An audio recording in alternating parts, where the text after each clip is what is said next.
Tulin kannustamaan ehdokkaitamme, jotka on täällä Kirkkonummella ehdolla valtuustoon tai hyvinvointialueen valtuustoon. Aivan upeata ja tietysti yli puolueen rajojen arvostan heitä kaikkia, jotka lähtee ehdolle, asettaa itsensä alttiiksi ja laittaa itsensä likoon. Ja kuten te kaikki tiedätte, niin palaute ei ole pelkästään kiittävää. Tämä on tämmöinen understatement, jos on noissa elimissä. Se on ihan luonnollista, että ihmiset antaa kriittistä palautetta, toivovat, että asiat olisi paremmin ja sen takia me mukana ollaan, että asiat saataisiin entistä paremmiksi. Nyt kun mennään kohti hyvinvointialueen vaaleja, niin mä voisin kaksi semmoista soteen liittyvää väärinkäsitystä, jota meidän rakkaat kilpailijat joka paneelissa ja tentissä pitää esillä, niin mä voisin yrittää vähän niitä oikaista. Ensimmäinen, joka tulee joka vaiheessa vastaan, on se, että miksi Orpon hallitus ei anna hyvinvointialueille lisää aikaa parina ekana vuonna syntyneiden alijäämien kattamiseen. Eli nythän ne tulee kattaa ensi vuoden loppuun, eli 2026 loppuun mennessä. No vastaus ei ole se, että sehän on Sanna Marinin hallituksen säätämä laki. Totta kai siitä voi muistuttaa, mutta se ei ole mikään vastaus, koska nyt kun meillä on hallitus ja eduskuntaenemmistö, niin totta kai me voitaisiin lakia muuttaa.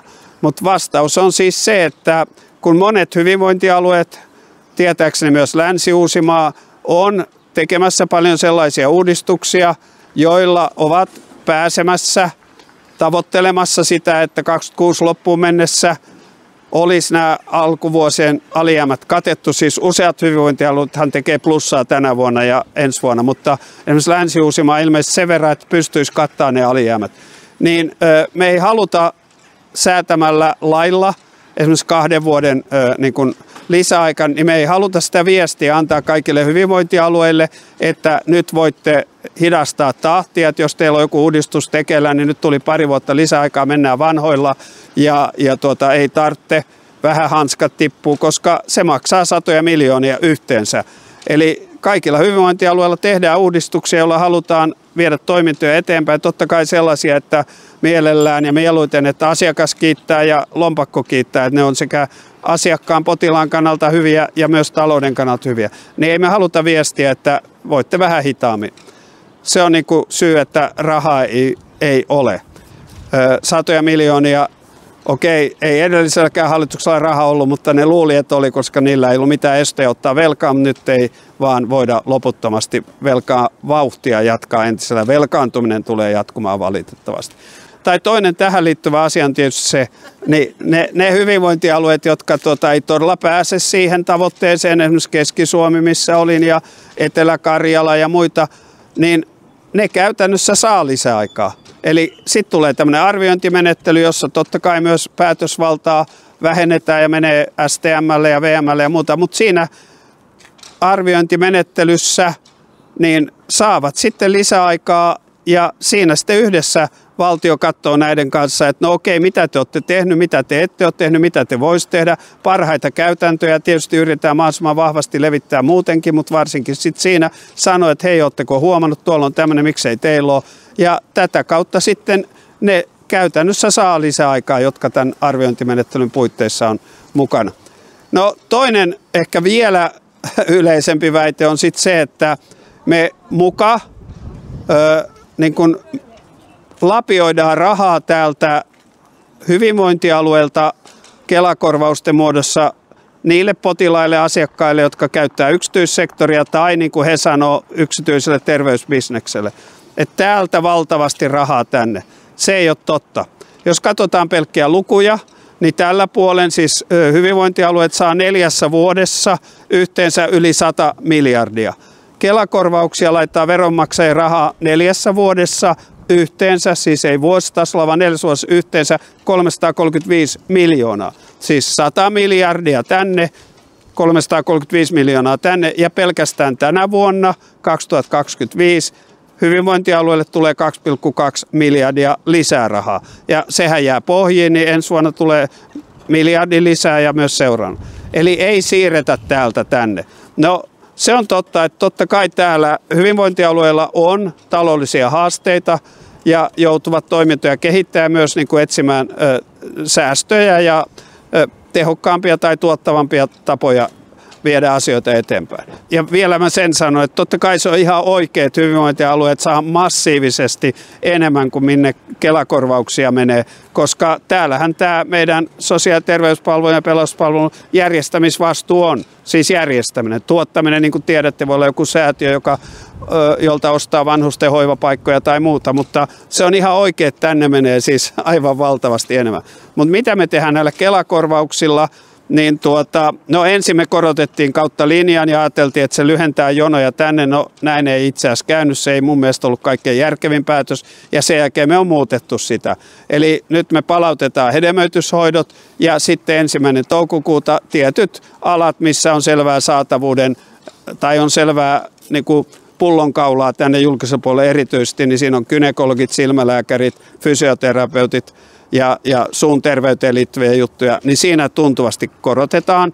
Mutta sitten merkittävää, ja kaikki on tämän 335 miljoonan puitteissa, niin loppuvuodesta tulee semmoinen kokeilu, jossa halutessaan 65 vuotta täyttänyt ihminen voi valita yksityissektorin yleislääkärin samalla hinnalla, minkä maksaa täällä julkisen puolen lääkärikäynnistä. Se on kai enimmillään jotain 28 €.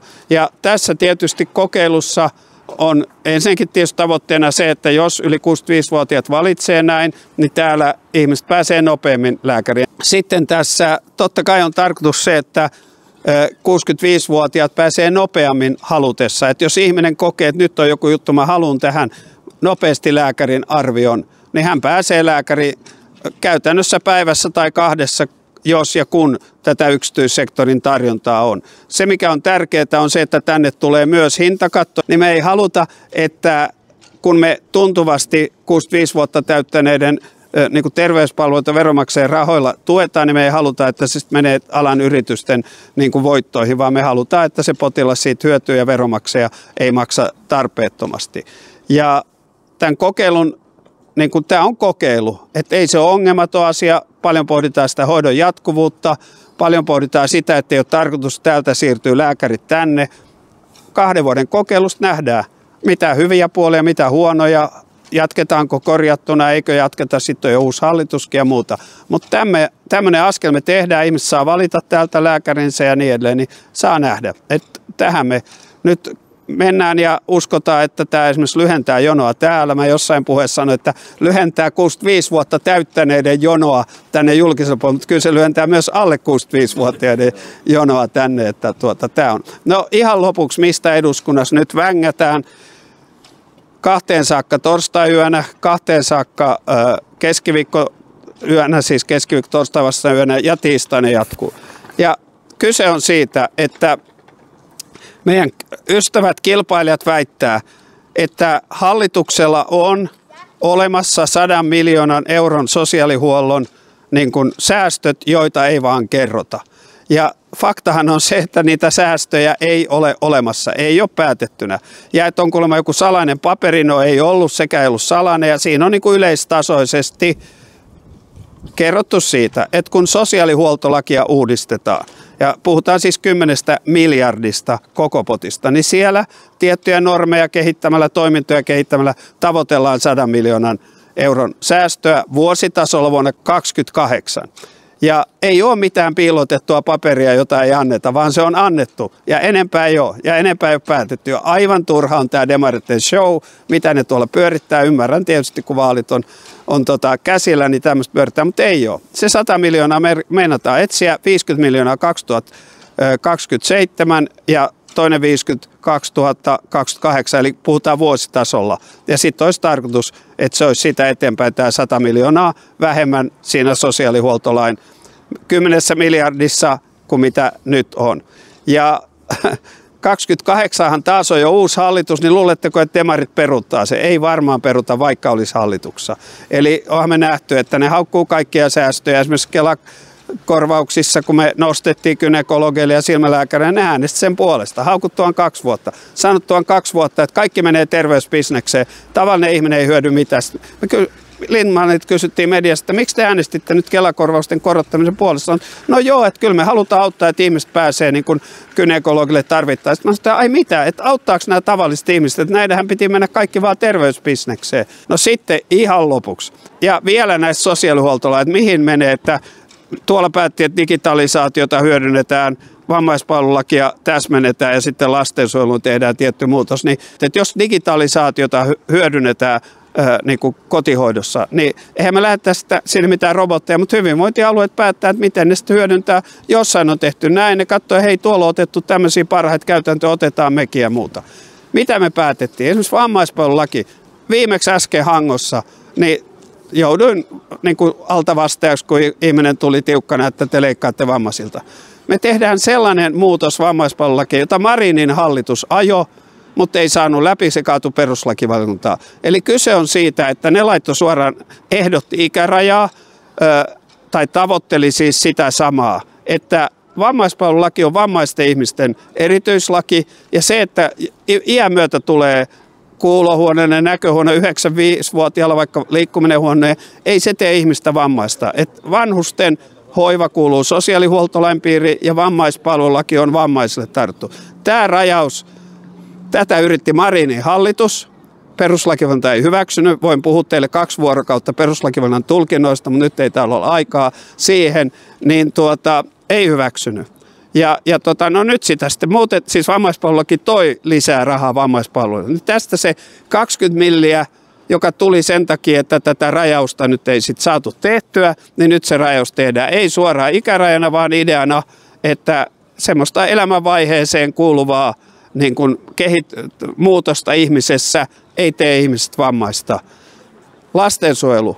Me ei todellakaan leikata niin kuin heikoimmassa asemassa olevien lasten suojelusta, vaan siitä, että kun siellä on nyt normit niin, että ne riippuu se mitoitus riippuu niin kuin paikasta, niin me muuttaa, että se riippuu lapsen määrästä. Eli esimerkkinä on käytetty sitä, että jos kaikki lapset on lomalla jostain, niin ei siellä tarvitse olla niitä sosiaalityöntekijöitä, se ei riipu enää se mitoitus siitä tilasta, vaan se riippuu niistä lapsista. Tämä nyt ihan esimerkkinä. Ja sitten digitalisaatio. Nämä on se viimeksi päätetty. Ja media sanoo, että leikkaatte vanhuksilta, vammaisilta ja lastensuojelun lapsilta. Me sanotaan, että ei, me hyödynnetään kotipalvelussa digitalisaatiota, me rajataan vammaispalvelulakia niin, että se on nimenomaan vammaisten ihmisten erityislaki ja sitten lapsille niin näitä normeja. Okei, nyt on niin kylmä, kun talvi tuli takas, että jäätyy kohta suu tässä, niin nämä on ne, mitä haluaisin sanoa. Niin me voitaisiin mun mielestä ottaa kuvia, keskustelua tässä. Yksi henkilökohtainen kysymys tuli kuntalaiselta, jonka lupasin välittää. Mä olin valitettavasti myöhässä, sori. Mutta miten sä jaksat? Sä oot niin kuin ennätyksellisen kauan ollut todella ansiokkaasti kansanedustajana, toiminut eri perustuslakivaliokunnan puheenjohtajana eduskuntaryhmässä. Mistä sä saat voimaa? Miten sä jaksat? Näin yksi lady sanoo, no niin, nyt kun näet hänet, niin kerro, että tosiaan hän on ollut eduskunnassa jo melkein 100 vuotta ja monenlaisissa tehtävissä, mutta kai se on tämä intohimo tehdä politiikkaa. Ja tänne tulin sen takia, että halusin kannustaa teitä, jotta tsemppaatte viikko täysillä vielä ja sitten pärjätään. Mä itse olen optimisti, että valtakunnallisessa tuloksessa, vaikka gallupit tällä hetkellä tukee demareita, että ne olisi ykkönen ja niiden tilanne on helppo. Kun sä oot oppositiossa ja meillä on hallitus, joka joutuu tekemään ikäviäkin säästöpäätöksiä, veronkiristyksiäkin, alvia nostettiin yli miljardia yhteensä tuottaa, niin demarit on helppo sanoa kaikkien säästöjen kohdalla, että joo, kyllä mekin halutaan julkistaloutta, kyllä pakko, mutta kun me tehdään se oikeudenmukaisesti. Kaiken voi tehdä reilummin. Ja kun sä menet sanoo ihmisille, että näin, niin ihmiset, että joo, kyllä mustakin oli väärin, että tolta porukalta leikattiin, tai musta oli väärin, että multakin säästettiin. Ja demarit tulee, että joo, kaiken voi tehdä oikeudenmukaisesti, kaiken voi tehdä reilummin. Musta se on aika kiitollinen tilanne, oikeasti. Ja gallupit tukee ja heillä on nousua, ei sitä auta kiistää, mutta silti kokoomus on ykkönen. Kuntavaaleissa, aluevaltuustovaaleissa on tiukempi tilanne.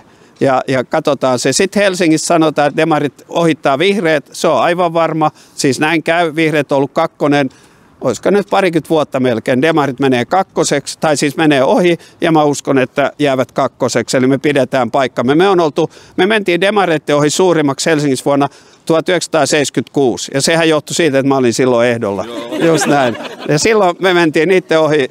Tiimi. Joo, olitko jäsen? Olit tietysti. Mutta tosiaan, niin silloin mentiin demareiden ohi ja säilytetty. Sitten meni vihreät demareiden ohi ehkä parikymmentä vuotta. Nyt demarit menee vihreiden ohi. Ja vihreiden ei ole helppo rasti.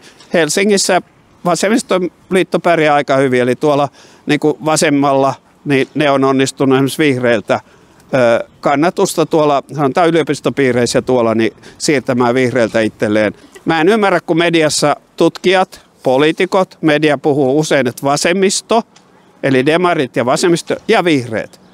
Mä en tiedä Kirkkonummella, mutta jos mä katson joka päivä eduskunnassa, niin vihreät on vasemmistopuolue. Ja jopa demareista vasemmalle eräissä aika tärkeissä asioissa. Ensi tiistaina eduskunnassa käsitellään rajaturvallisuuslain jatkoa.